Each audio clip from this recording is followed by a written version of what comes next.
کیا سارے شیعہ کافر ہیں؟ یہ ایک عمومی سوال ہے، بہت سارے لوگ پوچھتے ہیں کہ حارث بھائی یار یہ بتاؤ، یہ مسئلہ حل کر کے دو کہ یہ سارے شیعہ کو کافر کون کہتا ہے، کیوں کہتے ہو آپ لوگ کہ سارے شیعہ کافر ہیں؟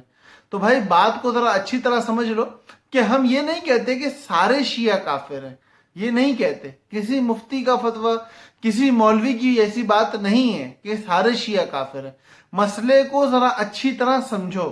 دیکھو چند عقائد بیان کیے جاتے ہیں، جن لوگوں کے یہ عقائد ہوں گے وہ دائرہ اسلام سے خارج ہیں، اور جو لوگ ان کو دائرہ اسلام سے خارج نہیں مانتے وہ لوگ بھی دائرہ اسلام سے خارج ہیں۔ کیوں؟ اس کی وجہ بھی انشاءاللہ پوری بات کرنے کے بعد آخر میں بتاؤں گا۔ دھیان سے ساری بات سننا، بہت ہی گمبھیر مسئلہ ہے۔ پہلی بات کہ کافر کون سے لوگ ہیں، وہ کون لوگ ہیں جو کافر ہیں؟ تو دیوبندی ہوں، بریلوی ہوں، اہل حدیث ہوں، ہر وہ شخص جس کا ایمان کا دعویٰ ہے، چاہے کسی بھی مکتب فکر سے اس کا تعلق ہو، اگر اس کے اندر یہ باتیں پائی جائیں گی کہ صحابہ کو گالی دینے کو جائز سمجھتا ہو، پہلی بات۔ دوسری بات، صحابہ کو کافر کہتا ہو، کسی ایک صحابی کو بھی کافر کہتا ہو، جس کا ایمان یقینی طور پہ ثابت ہے، اس میں سے کسی ایک صحابی کو جو بندہ کافر کہتا ہو وہ دائرہ اسلام سے خارج ہے۔ اسی طرح سیدنا صدیق اکبر رضی اللہ تعالیٰ عنہ کو رسول اللہ صلی اللہ علیہ وسلم کا صحابی نہ مانتا ہو، یا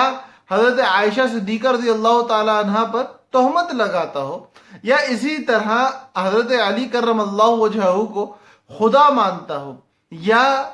حضرت علی کو خدا ماننے کے علاوہ ایک اور چیز ہے کہ اپنے تمام تر ائمہ کو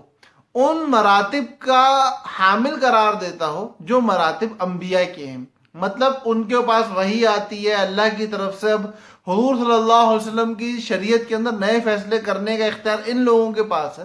تو اس طرح کے عقائد جس کے بھی ہوں گے، اگر کوئی دیوبندی کہے گا، اللہ پاک ہر مسلمان کو اس سے بچائے، کہ اگر کوئی بندہ یوں کہتا ہے کہ صحابی کو گالی دینا جائز ہے، تو وہ بندہ دائرہ اسلام سے خارج ہے، پھر وہ چاہے کوئی بھی ہو، اس کا تعلق کسی بھی مکتبہ فکر سے کیوں نہ ہو، وہ بندہ دائرہ اسلام سے خارج ہے۔ اسی طرح کسی بھی ایسے صحابی کی جس کا ایمان یقینی طور پہ ثابت ہو، جیسے کہ ابو سفیان رضی اللہ تعالیٰ عنہ یا حضرت امیر معاویہ رضی اللہ تعالیٰ عنہ، ان کی اگر وہ تکفیر کرتا ہے تو ان کے لیے یہ کہا جائے گا کہ ان کی تکفیر کرنے کی وجہ سے دائرہ اسلام سے خارج ہیں۔ اس کی وجوہات کیا ہیں بھائی؟ دیکھو، حرام کو حلال کہنے والا، چونکہ وہ اللہ کے احکامات کے اندر تغیر کر رہا ہے، اور قرآن نے منع کیا ہے، قرآن کے اندر واضح طور پہ اس کی نفی آئی ہے۔ اللہ کے احکامات کی تغیر کرنے والا، جو حرام کو حلال کہنے والا، حلال کو حرام کہنے والا،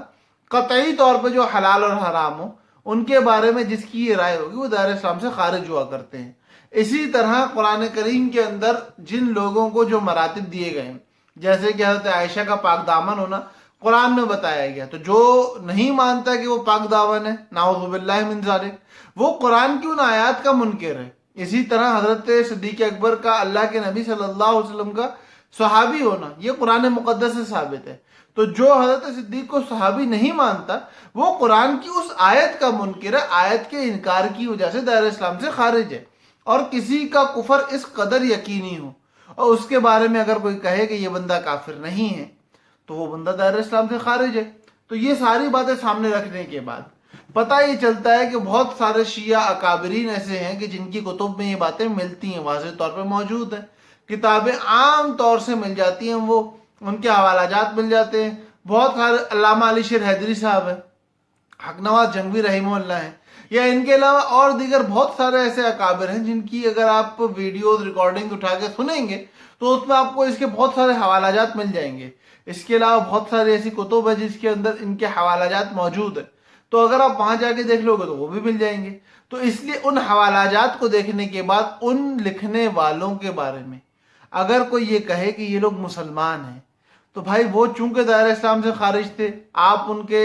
مسلمان ہونے کے دعوے دار ہو، تو ان کو مسلمان کہنے کی وجہ سے آپ بھی دائرہ اسلام سے باہر چلے گئے۔ تو جو شیعہ ان اکابر کو اپنا اکابر مانے، ان اکابر کو مسلمان مانے، تو در حقیقت ان کو ماننے کی وجہ سے لوگ دائرہ اسلام سے باہر چلے جاتے ہیں، ان کے ان عقائد کو ماننے کی وجہ سے باہر چلے جاتے ہیں۔ تو اس لیے عمومی طور پہ اکثریت کی رائے ایسی ہی ہے۔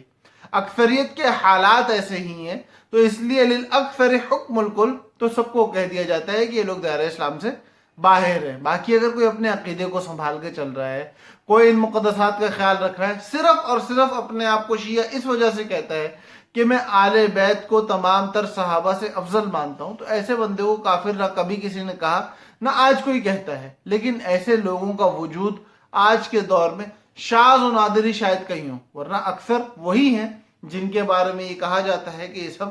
دائرہ اسلام سے باہر ہے۔ اور یہ ساری باتیں کرنے کا مقصد اور وجہ اس وقت یہ ہے کہ بہت سارے لوگ کنفیوژن میں ہیں اس حوالے سے کہ ابھی حالیہ جو صورتحال چل رہی ہے اس کا نتیجہ کیا نکلے گا۔ تو بھائی نتیجہ کچھ بھی نکلے، ہمیں ایک کام کرنا آتا ہے، اور وہ کام یہ ہے کہ ہمارے نبی صلی اللہ علیہ وسلم نے جن لوگوں کو معیار حق مقرر کر دیا ہے، اصحابی کا نجوم، میرے صحابہ راہ دکھانے والے ستاروں کی مانند ہے، فَبِأَيِّهِمْ مُقْتَدَيْتُمْ اهْتَدَيْتُمْ، پس جس کو دیکھ کے تم راہ پہ چڑھ جاؤ گے تو ہدایت کے ہی راستے پہ ہوگے۔ تو ان راہ ہدایت کے ستاروں کا دفاع ہم سب پہ واجب ہے کہ دین کا مدار جن لوگوں پہ اللہ کے نبی صلی اللہ علیہ وسلم رکھ کے چلے گئے، اگر کوئی اس مدار کو ہلانے کی کوشش کرے گا تو در حقیقت وہ صحابہ کے خلاف نہیں، وہ اس دین کے خلاف ہے، وہ رسول اللہ صلی اللہ علیہ وسلم کے خلاف ہے، وہ در حقیقت آل بیت کے نظریات کے خلاف ہے۔ تو اس لیے میرے بھائیوں اور بہنوں، اپنے نظریات کو، اپنے عقائد کو ان تمام تر مغلظات سے پاک رکھو جو صحابہ کی طرف آپ لوگوں کو بد عقیدہ کر دے، جو صحابہ کے بارے میں آپ کے دل میں بغض کو بھر دے۔ اور خود کو ان تمام تر چیزوں سے پاک رکھنے کا طریقہ یہ ہے کہ جو کچھ صحابہ کے آپسی معاملات میں ہوا، جو ہوا جیسے ہوا، جب ہوا جہاں ہوا، ان تمام جہاں تک صحابہ کی بات ہے، آل بیت کی بات ہے، وہاں تک کے معاملات میں ہم لوگ اپنی آنکھوں کو، کانوں کو، زبان کو بند رکھیں گے۔ تِلْکَ أُمَّةٌ قَدْ خَلَتْ لَهَا مَا كَسَبَتْ، ان لوگوں نے اپنے بارے میں جو کچھ کیا، اللہ رب العزت اور وہ لوگ آپس میں بہت اچھی طرح جاننے والے ہیں۔ اللہ نے ان کے بارے میں فرما دیا رضی اللہ عنہم ورضوا عنہ، اللہ ان سے راضی ہیں، وہ اللہ سے راضی ہیں۔ اور ہمارے لیے حکم یہ ہے کہ ہم صحابہ کے بارے میں برے تذکرے سے اپنی زبانوں کو بند رکھیں، اور کرنے کا کام یہ ہے کہ صحابہ کے راستے کو اپنا کے اپنی آخرت کو سنوارنے کی محنت کوشش فکر کرتے رہیں۔ اس کے باوجود اگر ہم سے کہیں کمی کوتاہی ہوتی رہے گی تو اللہ پاک بڑا بخشنے والا، مہربان ہے، معاف کرنے والا ہے۔ لیکن اگر کسی نے اپنے دل اور دماغ کے اندر صحابہ کے حوالے سے بغض کو بھرا تو فاسق ہونے میں تو کوئی کمی نہیں، اور بعض اوقات اپنے عقائد میں آگے بڑھنے کے بعد ان لوگوں کو گالی دینے کو حلال کہنے کی وجہ سے، یا ان لوگوں کے بارے میں تکفیر کا عقیدہ رکھنے کی وجہ سے انسان دائرہ اسلام سے باہر چلا جاتا ہے۔ یہی وجہ ہے کہ شیعوں کی اکثریت کو دائرہ اسلام سے باہر شمار کیا جاتا ہے کہ وہ لوگ خود کو صحابہ کے دشمنوں میں شمار کرتے ہیں، اور جو صحابہ کا دشمن ہے وہ در حقیقت دین اسلام کا دشمن ہے۔ تو اللہ پاک ہمیں دین اسلام کی، صحابہ کی، آل بیت کی دشمنی سے بچائے، صحابہ اور آل بیت کو اپنی زندگی کے لیے رہنما ستارہ شمار کرنے کی توفیق عطا فرمائے، اور اپنی زندگی کے اندر ایسے وہ تمام کام کرنے کی توفیق عطا فرمائے کہ جن کے ذریعے سے ہم آل بیت کے اور صحابہ کے قریب ہو سکیں۔ اللہ پاک ہم سب کا حامی و ناصر ہو۔ السلام علیکم ورحمۃ اللہ وبرکاتہ۔